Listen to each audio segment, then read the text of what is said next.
From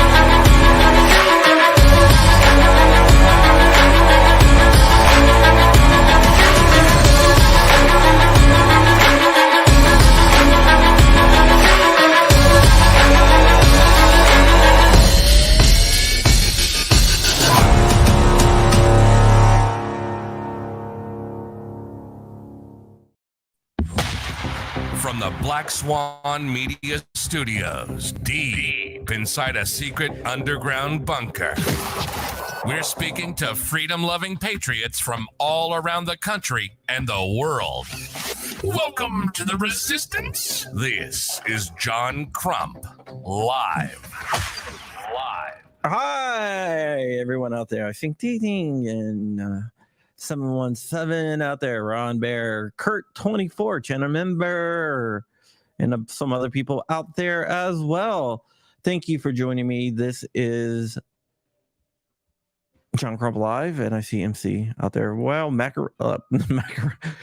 Marconi Armory, Tim Harper, all you guys out there. You guys mean the world to me. Today, we're going to have my favorite firearms designer, DJ Play Nice, Johnny Barr. Guess who we have on today? He is a guy that I believe is the next John Browning, or maybe even there. Jordan, I can get you 20 signed copies if you want. Just let me know. But his name is Tim Hoffman, and he's from Hoffman Tactical. But before we bring him in there, we're going to bring a guy on that is spending his first full day at Being 60. Flying Rich. Thank you, Crump. Thank you. Remind me to kick your ass when I see you. All right. There you go. How you doing, Rich? Good. Try to clean my office between talking to you and Dark all day long. Yeah, well, this stuff happens, and we're gonna bring on the man of the hour. Rich is gonna be leading most of this conversation because I'm doing multiple things at once again. Huh? But Crumpy's got multiple jobs. And it's Tim Hoffman. Tim, how's it going, man? Welcome back to the show, guys. How's everything going? For our audience. Tim is raging on. So, I'm going to say right now, I mean, there's some stuff I really like about it. Like, I legitimately like that there's tell me what you're talking about. Career Live, they have no idea what you're talking about. So today I'm trying out Fusion 360. So Fusion 360 is what I use, by the way. It's by far the most popular CAD system. That was going to be my next, Yeah, they're trying to make it as the only one. So this is it's Autodesk's Fusion 360. It's their CAD program. And I use SolidWorks, so Dassault System SolidWorks. It's kind of another option. So I am very used to that. That's what I've always used. So I'm trying out Fusion mostly because I want to use the simulation and other tools, not the main CAD. Like SolidWorks just works just fine for CAD.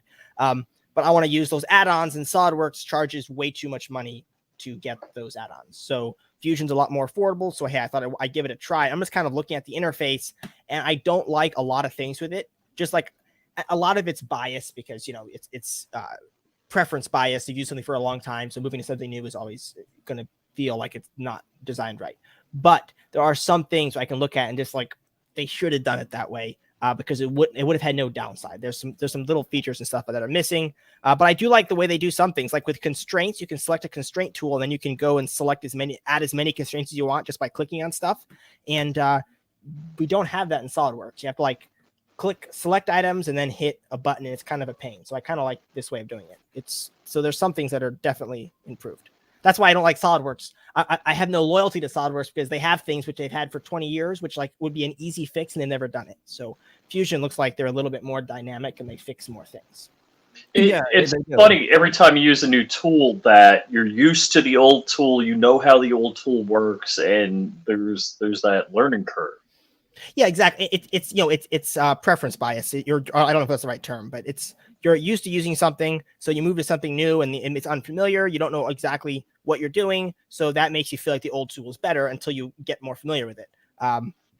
But there are some things that don't like the appearance. It's like that soft, modern, fluffy appearance. Yeah, I don't like the flattened UI that like low everything is resolution. using. What about dark mode? So dark mode is a kid thing. I all you know, Gen whatevers want the dark mode. So I was never into dark mode until like more recently. I was like, hey, like everyone's talking about it, I should try this out. And it's actually, I mean, kind of cool. Like it looks a little cooler. Well, all right. So I liked dark mode back when you had tube monitors because it made the eye strain a lot easier. Now the flat screens, dark mode, light mode, whatever, it doesn't matter. Really, the eye strain factor isn't a big deal. Well, blue light is what kills eyes. And I gotta tell you, so Putin, Bob, Putang is saying, is that the Hoffman Tactical? Awesome family, and that was one of the things. So like I've talked to Tim's mom. I've talked to Tim, and I met Tim finally for the first time. Your family is gangsta. I'm like totally impressed with them. Your sister, your brother, your mom. Everybody helping out. You guys were one hell of a team. Let's admit it, guys. My sister is gangster, and the rest of us just try to keep up. She's a total operator. I'm like, holy cow, look at this. Yeah, your mom is really cool, though. I will have to say. Your sister's cool, too, and your brother and everything. It's great freaking family. Well, thanks. I'm sure they'll appreciate to hear that. And they're long-term GOA members. They are, yes, actually. And actually, something I didn't know until I was like talking to Tim's mom is you guys live off the grid for like a long time, right? Yeah, everything's totally off the grid, and that's actually what I've been working on today. Is looking at not for anything I'm putting in right now, but I might put it on a different location in the future. But for someone else, I'm looking at doing a solar mount. So that's actually why I got Fusion, is I wanted to do finite element analysis on it, just to try to understand a few more things. Like I don't really I don't feel like you need. So you want to do photovoltaic sun tracking? No, tracking is a complete scam. It makes no sense. Unless you're on the space station, you have no space. Well, no, that doesn't make any sense either. Yeah, tracking's a scam. Don't fall for it. Oh, okay. Buy more panels. Any scheme you come up with, the better solution is buy more panels. Interesting. Yeah. So my wife listens to Dan Bongino, and if Dan Bongino said walk to the nearest bridge and jump off, she would run and jump. I'm not sure. And I recognize the name, but I can't place a face on that, to be honest. Yeah, he had a contract with Fox, and he was on with Hannity versus Geraldo Rivera, who I hate. And I don't hate anyone, but I mean despise. Let's just say despise. And he had a show on Fox. You just say Geraldo, the half Jewish Puerto Rican guy. Yeah, it's Geraldo, not Geraldo. Well, it's just funny to me that he's like, oh, this Geraldo persona will do me much better if I'm the Latino as opposed to being the Jewish guy. So he emphasized the Geraldo part. And anyhow, and I'm not a racist, I'm just pointing out that he chose a particular path that he thought would be more advantageous for his career. And how's Al Capone's vault doing? So, anyhow, Dan Bongino says something my wife, will just dive onto it like a, person diving on a hand grenade. And she's like, we got to get a generator. We need a generator. And I'm like, hey, how about, the Fed is going to give me 30% towards solar panels. Let me check out batteries and solar panels. And I hate to say it, everybody you talk to about solar panels, in all of the deals, none of them make any sense. There was a leasing deal. Are you talking about talking to a company who install them for you? Yes. Those companies, as far as I know, and I have my brother went with one of those companies which was a bad move. But anyway, they're universally, well, I don't know about universally, but the vast majority of them are actual scammers. Like the people you're talking to aren't scammers because the company they hire a separate marketing company.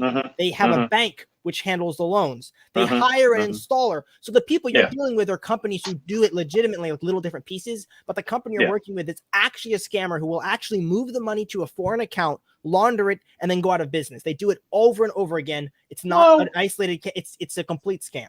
So if you are installing solar panels, it's imperative you design and do the system yourself. Otherwise, because no one understands solar.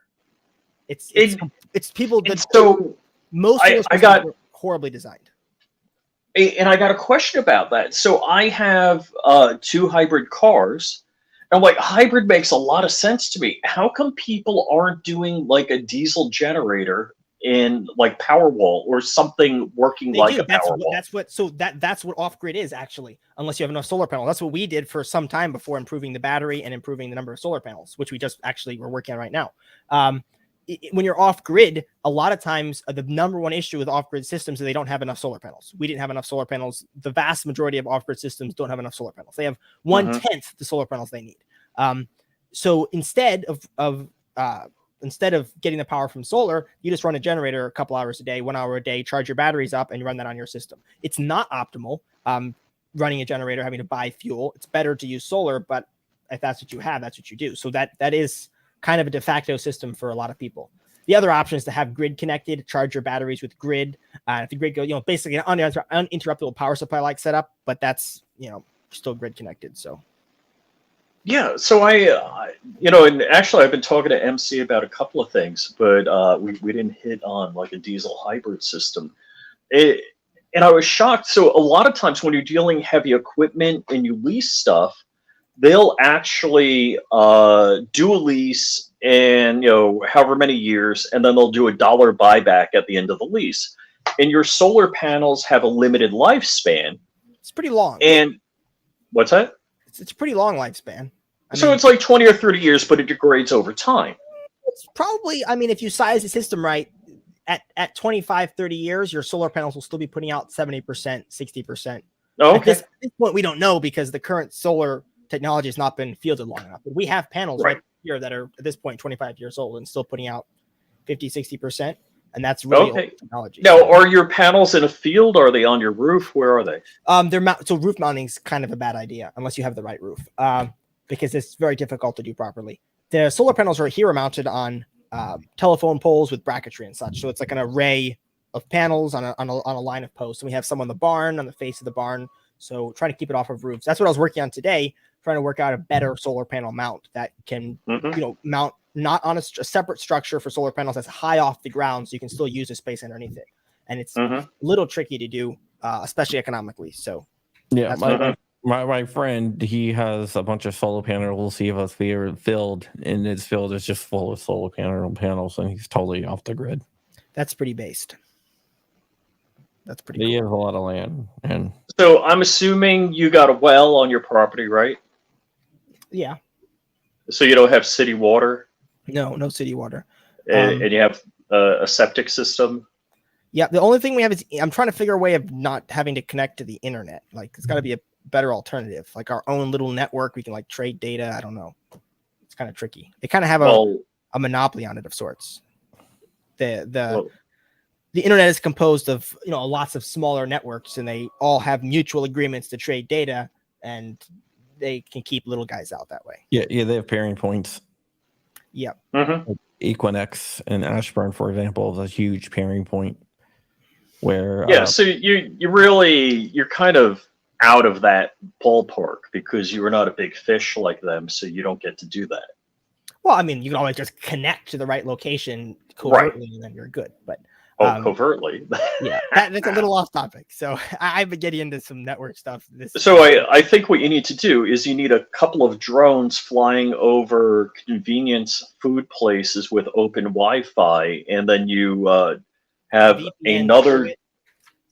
What's that? And then you just put like a VPN tunnel into a. You have a tethered drone, and then you would have to have. All right. So what you got to do is you've got to split your connection to multiple different food chains that have open Wi-Fi. have an Amazon instance where you join up all of the tunnels and then you go out from there. You're shaking your head? No.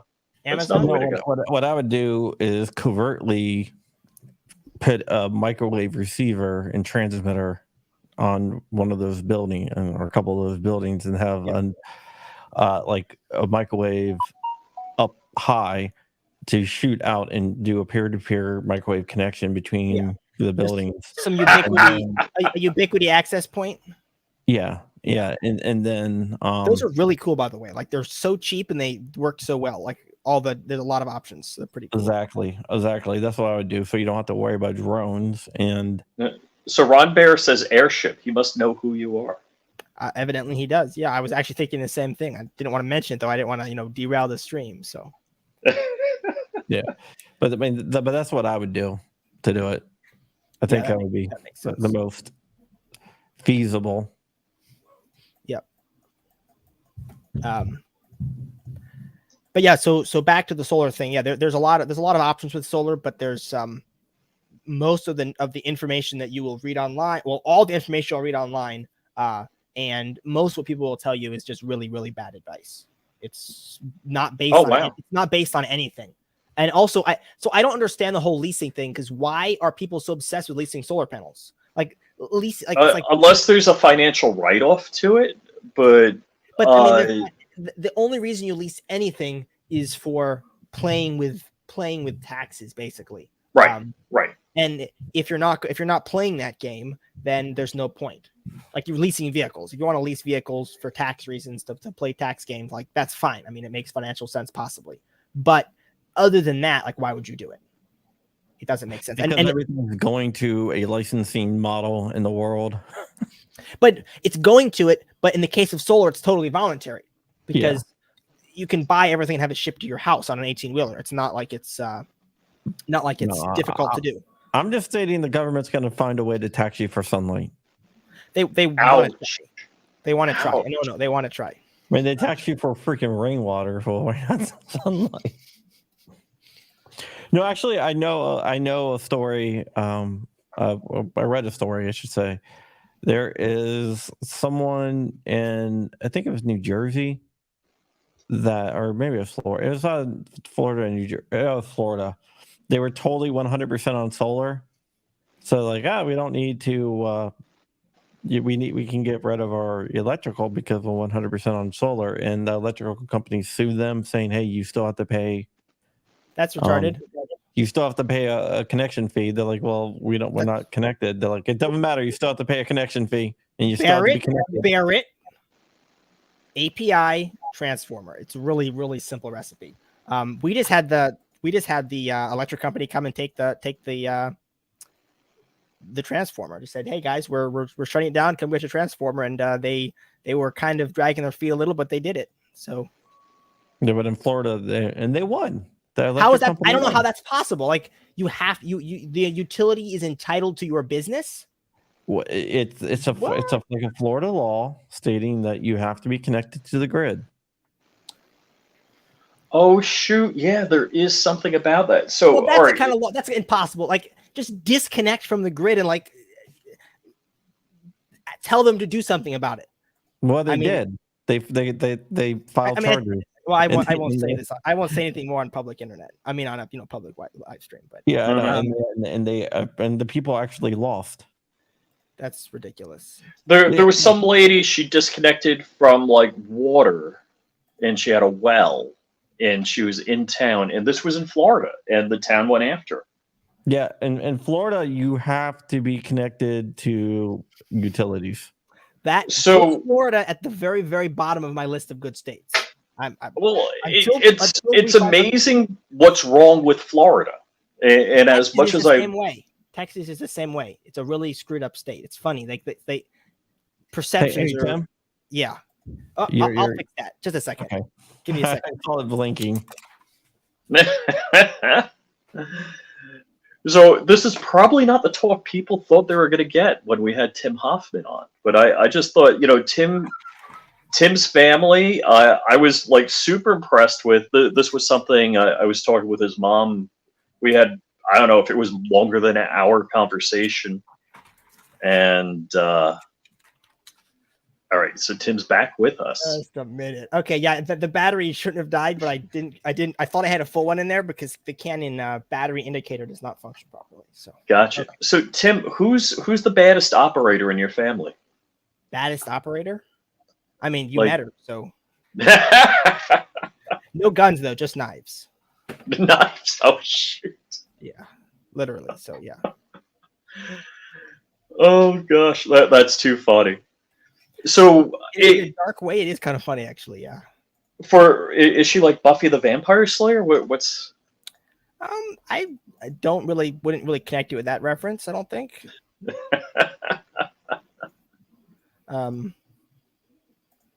But yeah, I would definitely say so. Did you used to watch Wait. Buffy the Vampire Slayer? Rich, Did you? No. Occasionally, you look back like in the a guy day. that would. Occasionally. Back in the. It's kind of one of those things when I actually watch TV and I'd flip through the channels and it was on. Mhm. Yeah, I think I did catch it a couple of times. I never did, so I kind of know the reference. Something with Yeah, Batman. and I'm talking the OG. I don't know how long ago that goes. So we're talking longer than 17, 18 years ago, probably 20 years ago, I guess. Because I think there was a remake of that. Most likely that kind of popular culture type of thing. They normally try to milk what they can out of it. So So most likely several. for people that don't know, you designed firearms, and one of them is the Orca. So you have an AR-15 and you have an AR-9 version, right? No AR-9 version as of now. I'm going to, and I need to work on it. I haven't started that project yet. Okay, and so you have an AR-9 lower. Yeah, Right. but it's just an AR lower, so it still requires a standard AR-9 upper. Let's see, I have it back there with no upper on it. Can't touch it. Can't touch it. Yeah, that's what I was gonna say. Yeah, but if anybody can, get through that blur back there, it's on the table. So yeah, Cool. it's AR-9 lower, which that's what I'm working on my new lowers now, and I'll be right back. it's a full redesign. Oh, go I ahead. get a spaghetti. Spaghetti. Yes, defect. I see. Oh! He's printing. Yep. I actually had that. Woke up, came in the shop this morning, and I actually had that on my printer. What happened is I swapped some SD cards around because I wanted to print with a different nozzle, and the one I was printing an existing file on, I had changed some stuff with the nozzle, cleaning it out, and I did not readjust my Z height, the Z offset. So the first layer was too high. Oh, okay. So the adhesion was very poor. And that was with what printer? That was a Prusa. Okay. The And problem- you don't have like auto bed. Well, it doesn't matter if you have auto bed leveling or Doesn't not with a Prusa, because when your it- probe. it's still a 3. It's not a proprietary hot end that locks into place. So Right, they do. right. That does exist. I think the new Mark IV has that. It's not proprietary. Oh, It's okay. E3D makes it, but it's I gotta say, the bamboo has made me one lazy SOB. It just. so the bamboo, the hot end indexes, and of course the probe on the bamboo is the nozzle. So they are able to get around any indexing issues with the nozzle. I guess is how Yeah. they do it. They don't have Yep. to worry about nozzle height compared to sensor height because the nozzle is the sensor, which is a pretty clever way of doing it. I think Vorons might have done it that way. I think they might do it that way as well. Not 100%. I think it's one of the options. Yeah, I'm pretty sure there's pressure sensors at the 3 points where the bed is mounted, and that's how they calculate the bed height. Yep. So Yep, yeah, they have pretty some- cool.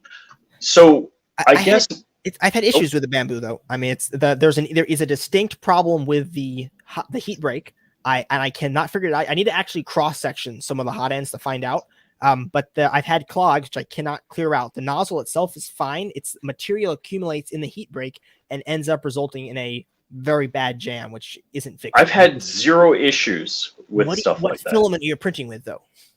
I've done a lot of PLA plus and a lot of carbon fiber nylon. So I'm exclusively printing with carbon fiber nylon and their PET carbon fiber. Okay. And that's what I've noticed. Now, are you using the bamboo filaments? Whose filaments are you using? I was using Polymaker nylons, and I'm using the bamboo PET carbon fiber, which is what I've been printing Okay. with in the last couple months. That's what I've been using. Okay, month and I'm a half. using the Sane Smart, and I've had like zero issues with it.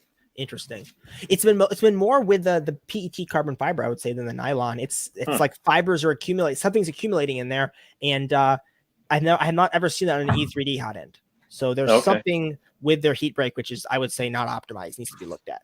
So I gotta figure out more about it before I know exactly what it is. Sorry, guys. No worries.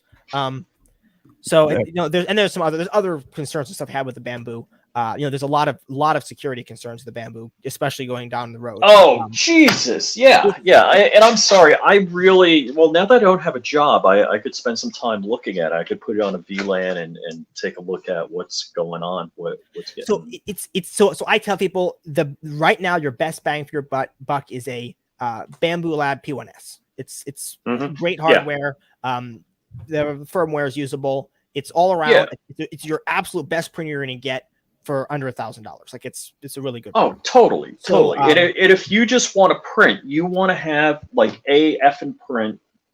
It is the Apple of 3D printers. You're going to. My Bamboo just spaghettified my Mandalorian helmet.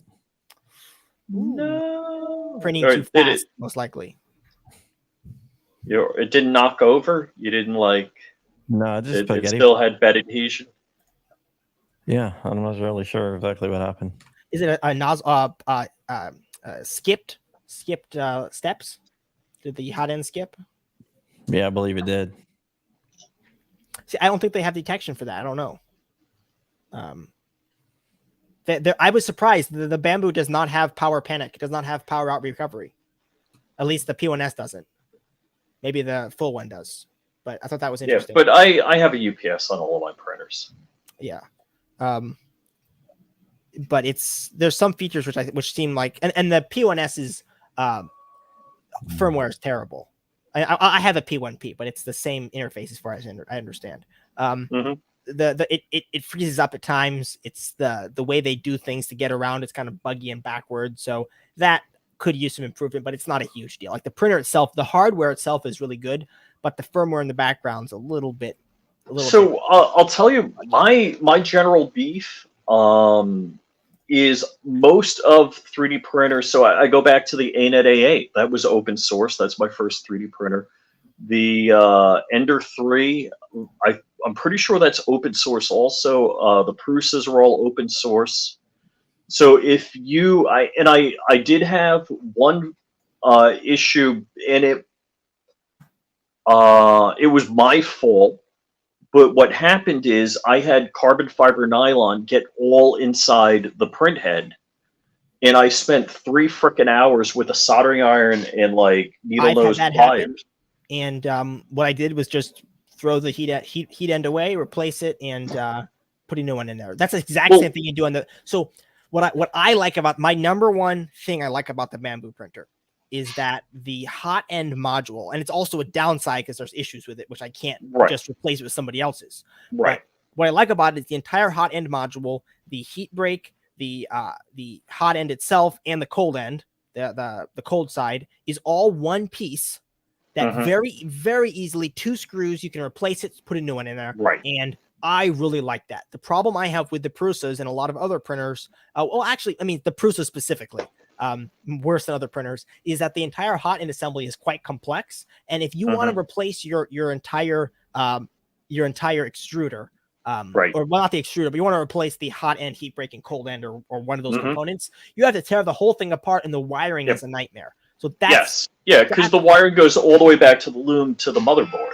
Yeah, exactly. So that's why I like the way that I like that aspect of the Bamboo, and I don't feel it would be that hard to integrate those kind of features in other printers.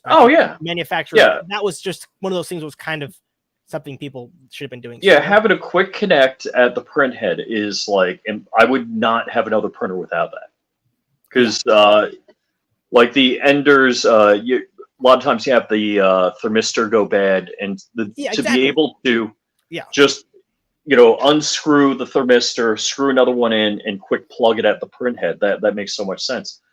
But my beef with the Bamboo P1P was that, you know what?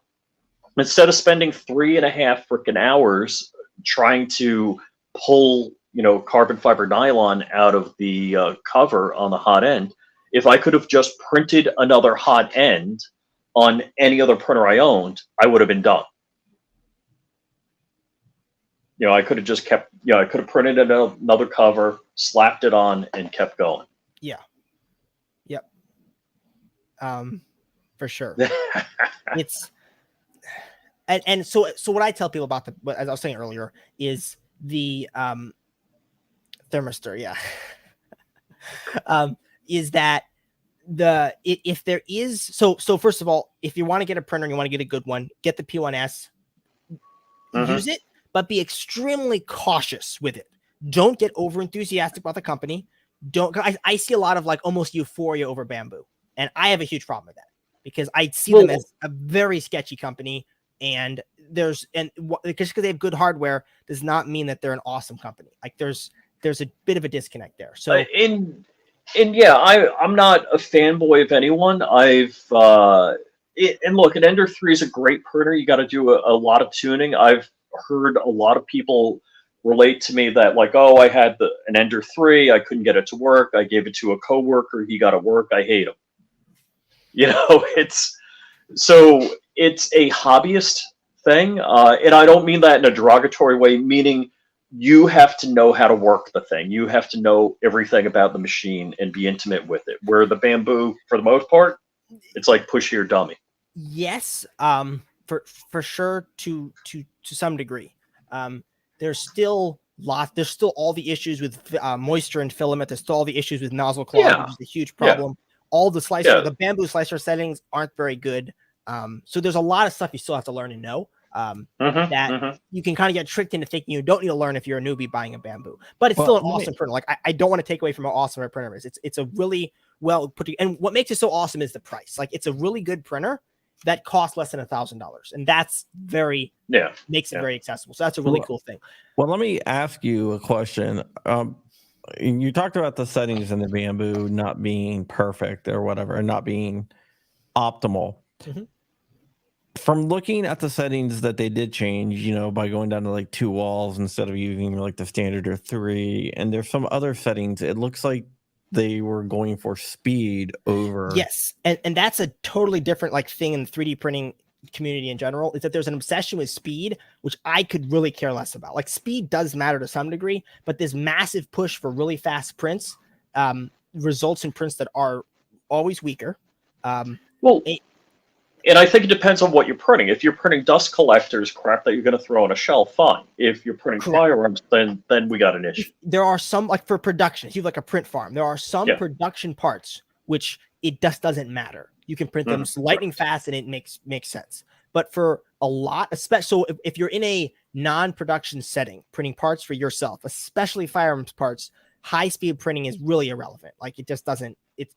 I print everything at 60 millimeters per second and less. Most of my stuff I print at 40 to 60 millimeters per second, including in the Bamboo. My profile for the Bamboo is very, very similar in speeds and everything to the profile for my Prusas. I don't, because the printer can run faster and reduce ringing, but I just don't need those speeds, and the slower speeds will always produce better quality. So why would I just push something out in 4 hours instead of 16 hours when I don't actually need it in 4 hours? Now, it is nice to have those speeds there for some times when you want to really print something really quick. So, but in the most cases, the speed is just a gimmick and not actually something which you need.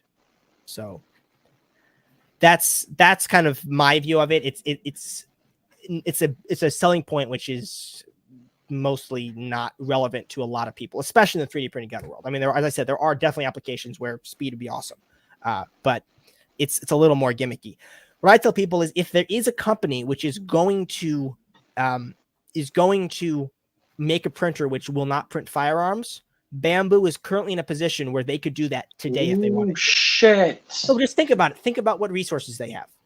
They could require connection to the internet and registration. With one firmware update, they can require connection to just like DJI. DJI already does this, and there are a lot of ties between DJI and Bamboo. So, well, the creators of Bamboo came from DJI.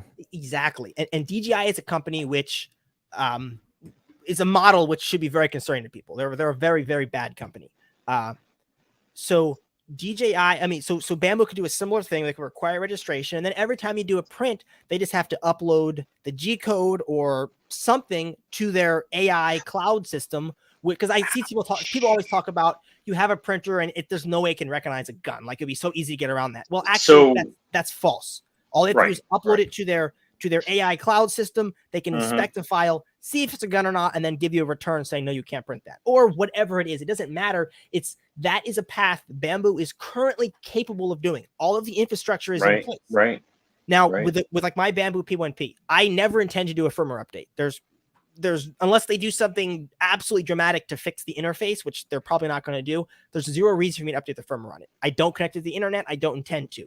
So that's kind of my take on it. Like I have the printer and there's nothing they can do about it. But so you're dropping an SD card into the printer and you're running your Bamboo not connected to Wi-Fi or anything? Well, Correct, the new firmware actually allows you to print directly to the Bamboo without going through the cloud on the local area network. Yeah.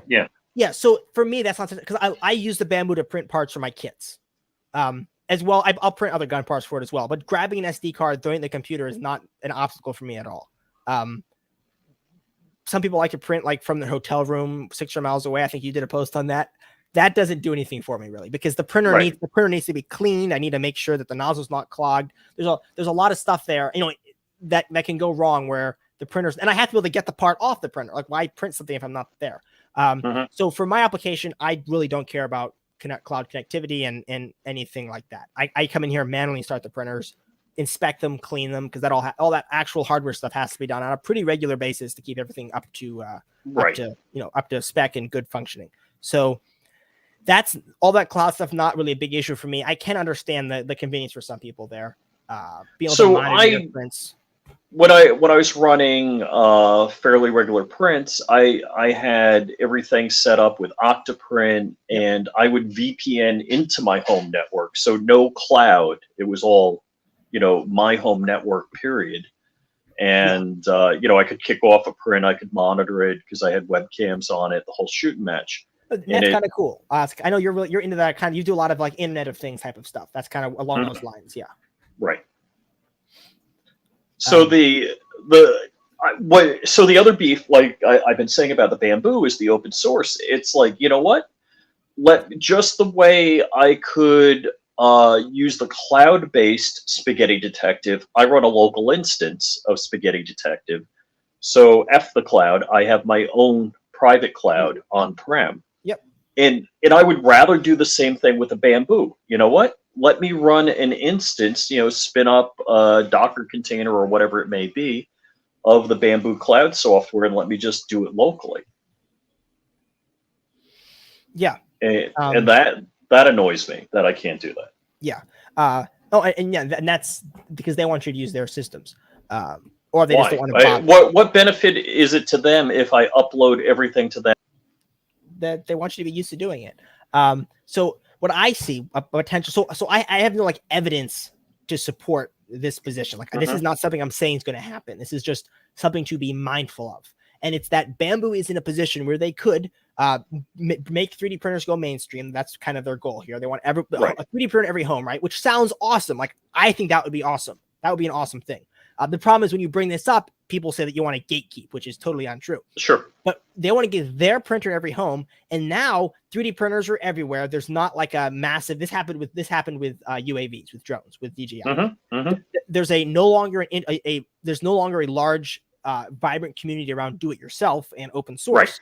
Right. Now it's just because you can just buy a closed source product that's better than anything you could build with the current open source options. So why bother like wasting money and time developing something when you can just go buy a product? So why spend 40, 60 hours building a Voron? Yeah, exactly. Right. When you can just buy their printer, and then once they have that, they'll then be in control of those 3D printers. So even though it sounds like it's cool to centralize manufacturing, they're now in a position where they can require printer registration. They can control what you print. They can view what you print. They can exactly like DJI does. It's exactly the same model. Or New York State. It's like where they want. Exactly. So DJI currently with their products, they have their products basically enforce the law for you. Like the products Correct. will not let you do certain things because it's against whatever local regulation you have. They can I do trust exactly the you. same thing with printers. It's an exact parallel, just one-on-one. That you can't fly your UAV here. You can't print this particular object because in your state it's banned. Whatever, right? I trust no Chinese companies. Right. Well, and that's the other thing, and I think you were going to go there, but you didn't say it, is are the Chinese stealing every unique design out there? That's the other side of the coin. So as far as what you just said, John, Chinese, if you don't need to trust the Chinese company, it doesn't matter, right? Like you don't need to trust Creality. Like you buy their printer and like it doesn't matter. Like you don't need to trust them because it's like what I would call maybe a second tier Chinese company. Like they produce their own product, they market it, but they're doing it in like a traditional Chinese fashion with poor manuals, poor documentation, spaghetti code, hardware that just has no brand consistency, just thrown together and just throwing it out in the market. Like they've been doing that for a long time. Bamboo is like the third generation Chinese company, like DJI, where it's super polished, looks Western, like looks totally Western, and it's very clean, excellent. No Chinglish anywhere. Well, not as much. And then they direct market the company. So it's like that. It's like that third generation of Chinese company. And the problem is, while Creality could care less about what you did with their product, they're just selling a product. You don't need to trust them. Bamboo, on the other hand, has a complete infrastructure like a Western company would, where they try to control their products, just like DJI. So that's why it's so concerning. This is why now you have to trust them because they're actively trying to continue working with their products after you buy them. Like, as I said, they're not doing this in all cases now. Like I have my P1P and it has no connectivity. They can't do anything with it. However, in the future they could. Just like DJI in the very beginning did not control their products like they do now. That was phased in. I don't know exactly. I mean, 2016 to 2018, probably in that time frame. Like, I mean, somewhere in there. Before 2016, DJI products were pretty open. So it's just something to be very mindful about. This is why I have no Bamboo enthusiasm. Like, I recommend the printer. I have no problem with the printer. Right. But I see people out there supporting them like they're some awesome company, how they should rise to the top and they deserve all this. Like, no, they're a company producing a product. Buy the product and use it. And if there's a company which morally is very well aligned with your views, they're a good company, kind of in a traditional sense, then, I mean, I have no problem supporting them. Like, I like those companies. Like, if it's a company that I like. But in the case of Bamboo, they're doing all kinds of shady stuff in the background, which is not necessarily in their customers' best interest. So there's no reason to get overly enthusiastic about the company. So, I hear you. And you make me. I really didn't think it through about New York State and banning, having you do basically a 4473 to get a 3D printer, but they also could be on the phone with Bamboo and say, hey, by the way, knock this off. Don't let this happen. Yeah. And the reason it's concerning is not because it's some theoretical thing they could do in the future. It's because right now their infrastructure is in place where they could do this. It's not like it's not some theoretical thing in the future. Now they're not doing it. And I have nothing but circumstantial evidence to point to that they might want to do it. And I might be wrong. Like this might not be their intention. It's just something to think about and when you interact with Bamboo, something to be thinking about, like they might be trying this. And it's really a kind of a more of a cautionary thing. So that's kind of my take on Bamboo. And so, yeah, what benefit is it to Bamboo for me to ship my, sliced object to China and then have them download it to my printer? They get to see what it is. And that's what I'm getting at. Like, why? They're gonna say that it centralizes everything so you can print from anywhere, but we all know. If they want to block you from printing something, it's essential that they do that because your printer does not have the hardware it needs to inspect the file and see what it is. They have the hardware in a centralized location. There's a lot of cost for that infrastructure. Like if I'm printing, stupid dust collectors on the shelf, there's a lot of infrastructure that they have to, allow that to happen, bandwidth, computers, servers that they need to maintain. So per N thousand, bamboo P1Ps or carbons or whatever out there, they have to increase their server farm. It doesn't matter as long as you're getting that sweet Winnie the Pooh money. Right. Exactly. Yes. I don't know if you guys get that reference, but no, I know exactly what you're talking about, and that's the same. Bamboo and DJI have so many parallels, and there's both of them. Both of them are funded. State funding with both organizations is happening. Yeah, and there's a reason for it. It's not a coincidence. And Chairman Xi looks like Winnie the Pooh. I know. He literally does. It's he was the leader of the Communist Party of China, the CCP. It's a pretty common meme. It's pretty funny. Don't make the joke though while you're in China. Try to just. No, you will go to a very bad place. Yeah. I got banned from a freaking Chinese. Oh yeah, we're gonna hold on talking about this. I don't know if you know that story. Which one? Tell it to me. I haven't heard this yet. Invaders. Yeah, no, I'm gonna hold on talking about. We're gonna talk about in Dark Show tonight. Oh, okay. So that's gonna be a teaser. I'll tell you afterwards. It's out there everywhere now. Is it? It's out there everywhere. All right. So then we talk about it. So basically, the New York Police? New York State Police? New York State Police and Invader Zip. Can you please send me a comment for my article, please? So this is a situation with Zip that I haven't heard of yet. Yeah. So it just happened, or is this like a previous thing? Today, I don't know if it was specifically today. Hold on, let me see if I have the article it was to bring up. And give me a second. I'm going through my mail. And okay, so here it is. And let me bring it up on the screen to present. So share screen. It's part of my story, but my story is a little bit bigger than just this. So basically, the state of New York, the NYPD intelligence. Oh, okay. So it's New York Police Department intelligence. Let's see. Where do we have? I think we have. But this is like a whole Ghost Gun. Yes. Article. Yes. So it's whole Ghost Gun identification. The who's who of Ghost Guns. Column Brady, Glock Store. Is Invader Zip on the list? Yes, yeah, on the list. Yeah. JSD Supply. They got the MUP one there. I don't think I'm on the list. Yeah, no, you got to work harder, man. You're not on the list. That's good. We got 1776 JSD. I don't think I am. Yeah, you gotta up your game, homie. I guess I gotta. Yeah. They're even talking, 3D printers and slicers. Oh, here's the one where they're talking about slicers. It's like, are you going to make them illegal? Or it's like when you seize somebody's laptop, if they have slicer software on it, does that make them bad? I just saw my website. Did you? Scroll up. Let's scroll up a little more. I want to say I did. A little more. There's a web page. Let me see. Wait. Odyssey. No, never mind. Yeah, there you are. Yeah. That's my Odyssey files. Yeah. Oh, shoot. Oh, you made it.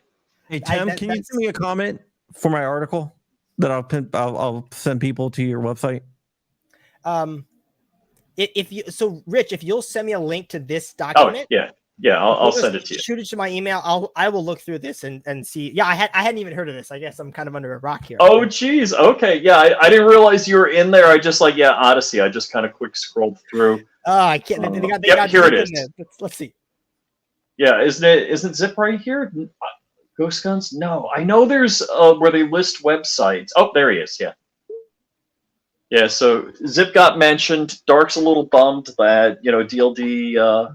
DB Firearms, parts dispensed, and Invader... Oh, they got Invader Zip on there. Wow. Yeah. So... nice. Mr. Zip is a known suspect. A person of interest, we should say. This list says privately designed and manufactured firearms. So this is a list of, parts companies or people who are designing them? Like, are they trying to identify designers? Because that would be kind of concerning. Like, if it's parts companies, that's one thing. Yeah, it says privately designed and It's manufactured firearms. Some of these websites. All right. When I saw this, I'm like, are you going to call out Home Depot, Lowe's? Really? Who you? Because if they're showing, steel pipe and end caps, they need to list Home Depot. Yep. Design firearms. Abe's killing haunts Japan with questions on homemade guns. Yeah, because he used Invader Zip's design, Defense Distributed's design. Who? Help me out. Whose design was that? It wasn't. You mean the Japanese guy? Yeah, is that Gorilla Tape? I mean, is that like Home Depot and Gorilla totally Tape? Improvised. There was no 3D printing involved. Or are those some 18650 batteries? I mean, should they be illegal also? I believe it was. Yeah, it was just batteries, filament. I mean, it's sugar powder, probably. Maybe for something from matches. I mean, it's not hard to do at that level of crudeness. Right, a little bit of fertilizer. Yeah. Oh, and we got a Yankee Boogle in there. I'm waiting for. There's no super safety. Good. We don't want that in there. No super safety. So yeah, I'll send this out to you, man. Yeah, I would enjoy looking through that and seeing what they're saying. Yeah, I didn't even realize they had your website. Your Odyssey. That was Odyssey, yeah.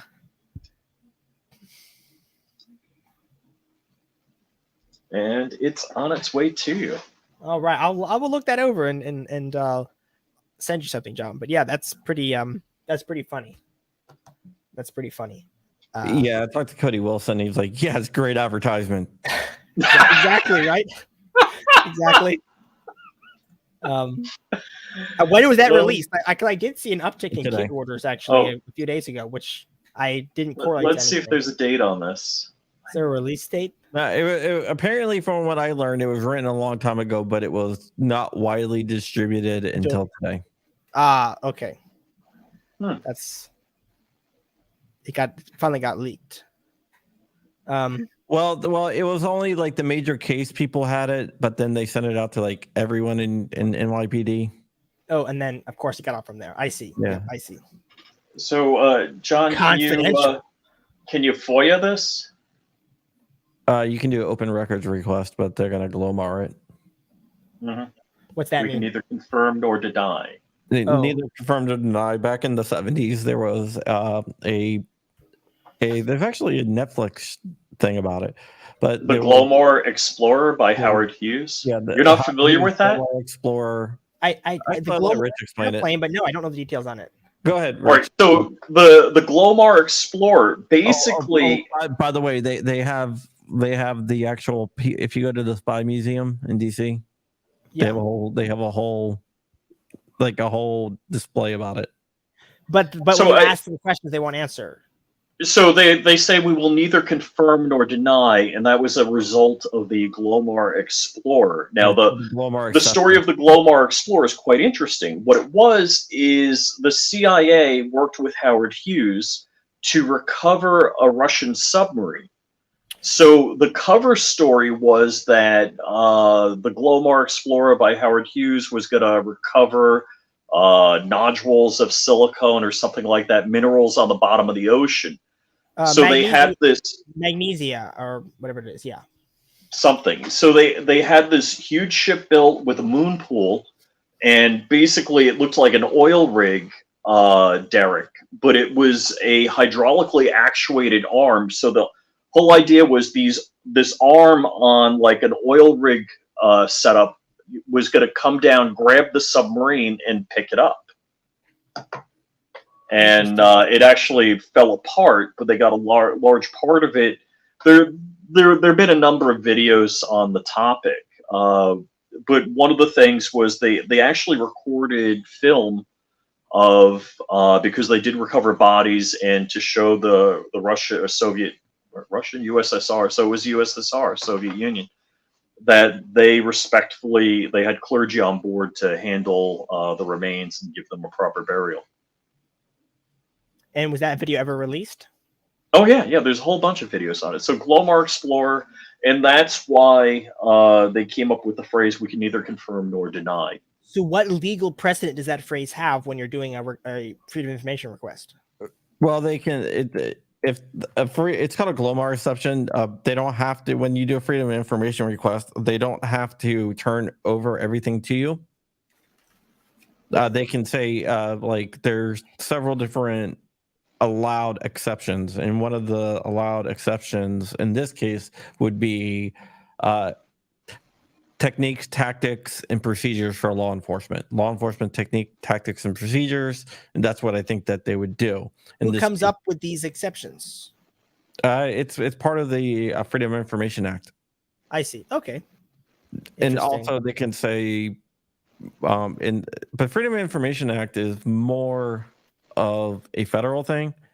I think New York has open records request, open records law, but it's almost identical to the Freedom of Information Act law. So they can just say that this is law enforcement sensitive. Can't give it out. Yeah. I think New York has I think they have a law enforcement sensitive exception in New York. And on federal level, there's techniques, tactics, and procedures, and then there's like open investigations. They don't have to give it to it, but like law enforcement sensitive in New York is an exception to their law. I see. So they wouldn't have to give it over. Okay, yeah. So they make it kind of meaningless by adding enough exceptions. They can get around it if they want, if it's convenient for them. Mm-hmm. No, they have to prove that it is. So if you have a lawyer, you can file suit and say, "Hey, we don't agree with that." And the good part about like the Freedom of Information Act, for example, is if they lose, they have to pay the lawyer fee, and there's a set amount of hours. Really? I think 24 hours or 26 hours that they pay, and there's a set money. I think it's like $500 an hour they have to pay. So, and that was to cap it, but they set it kind of high.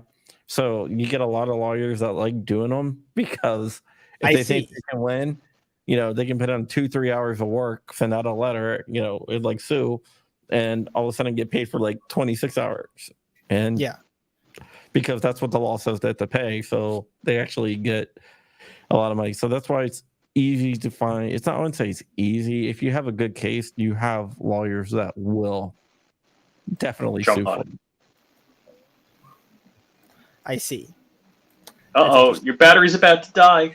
You know why? I think I haven't charged my batteries up. I was using a bunch of them and on that trip, and I still have a few of my cases aren't full. I think that's what it is. So, but yeah, that's quite interesting. That's a funny document. I know we've had a few other documents like that in the past release, but this one looks like the most comprehensive one I've seen to date. Mm-hmm. Mm-hmm. Are you going to frame it? Show it to your kids? I might. And it might be a better one coming on the road, so I don't want to jump the gun too soon. So another note on Fusion here. I've just set up a little finite element analysis test, and the way it works is it uploads your design to their cloud. It does the calculations in the cloud, and then it gives you the results back. That's not very pleasing. I did see a question here. Dark asked if there's any future projects, Mr. Hoffman. Well, I mean, the problem right now is our current projects.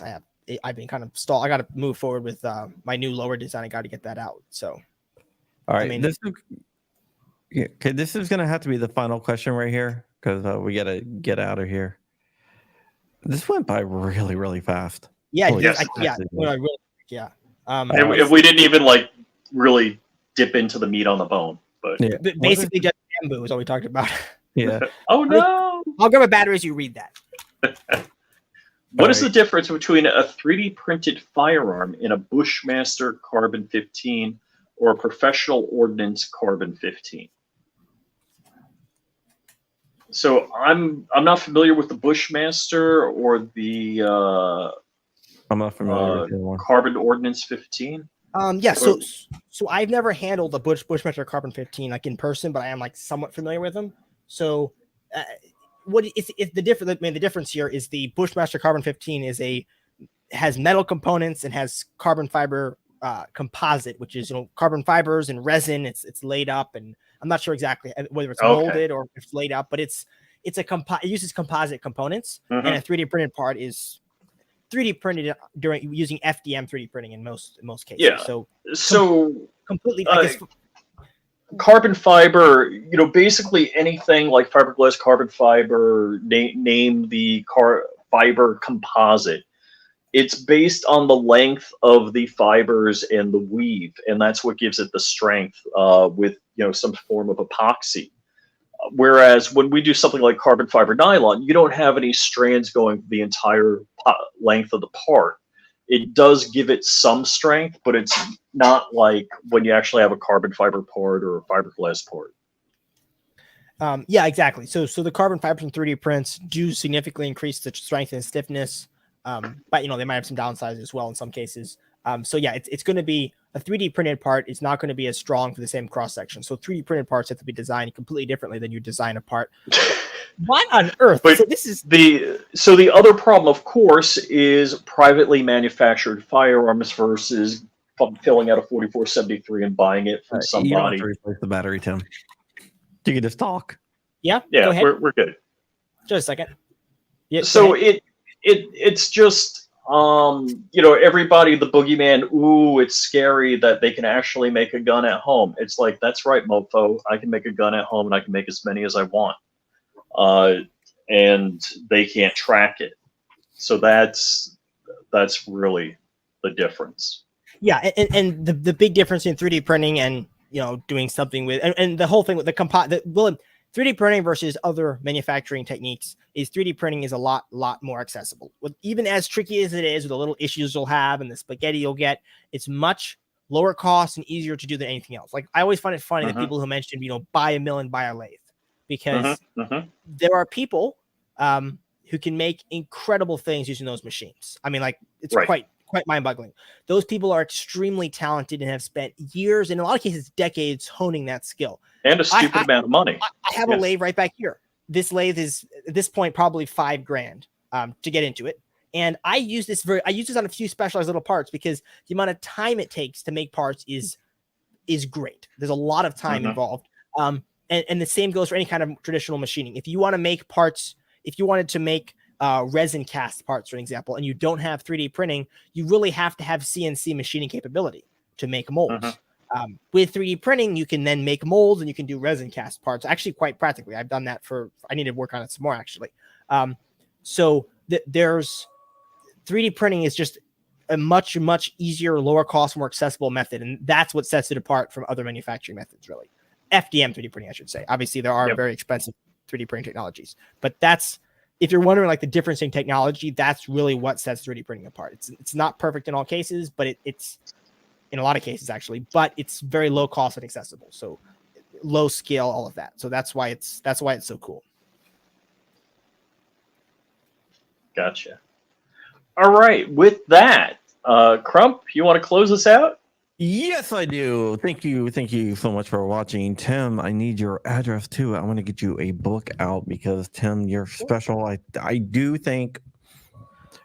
Okay, you are like probably, I would say, I'm not going to say 3D designer, one of the best gun designers on the planet right now, and I truly believe that. So I wouldn't say that just because what I'm doing is so basic. I would definitely say. No, you have insight. You got skills. I would possibly down the road we might have something interesting, but there's been some really, really incredible designers in the past, which basically impossible to do better. Like the levels. When people are saying, do not let you deny it. they're just. I mean, I appreciate the sentiment for sure. But no, seriously, and no, we're not blowing smoke. You're doing a lot for the 3D printing community here, and for the gun community as a whole. And I just want you to know that Rich believes that, I believe that, Dark out there believes that, and I think a lot of people out there believe that. And I just want you to know that, especially at IV8888. A lot of people were talking about your stuff, and a lot of people who had no idea about 3D printing were like, wow, this stuff is freaking really, really cool. Yeah, that was really it was really cool. It was a cool event. But I do get a lot of support, and that's really awesome. Like I would not be here if I hadn't gotten the engagement I do to like keep me going and keep everything funded. So like it is a very 3D print for the most part, in like 99% of cases, everyone is very positive about like pretty much everything in 3D printed gun, like the space in general. So that has been really cool having so many supportive people, like, you know, customers, people pillar printing stuff. So it is people doing it. It is a really good space to work in. It's very encouraging to work in 3D printed guns. So that's another good aspect of it. All right, guys, that is it. Follow Flying Rich at Flying Rich on YouTube, Flying Rich Firearms on YouTube, Flying Rich _official on the grams. Tim Hoffman, tell everyone where they can find you. And remember, you cannot put the .com on the end of your website. Hoffman Tactical, just Google is your friend, actually, in this case. Just or you can just reverse what we said and yeah, exactly. But you know, it's Hoffman Tactical. It's easy to find. I mean, right here on YouTube, actually. So yeah, just look it up, and you can't miss it. All right, and with that, we are out of here. We will be back with Fit and Fire on Monday, and we'll see who else we have for next week. But yeah, that's it. Thank you so much. Buy my goddamn book. Tim, I'm sending you an autograph copy. And Rich, you got to get to work on your book. Yes. Yeah, now that I don't have a job. There you go. And with that, we are out of here. Thank you so much, guys. I love you. Bye, guys.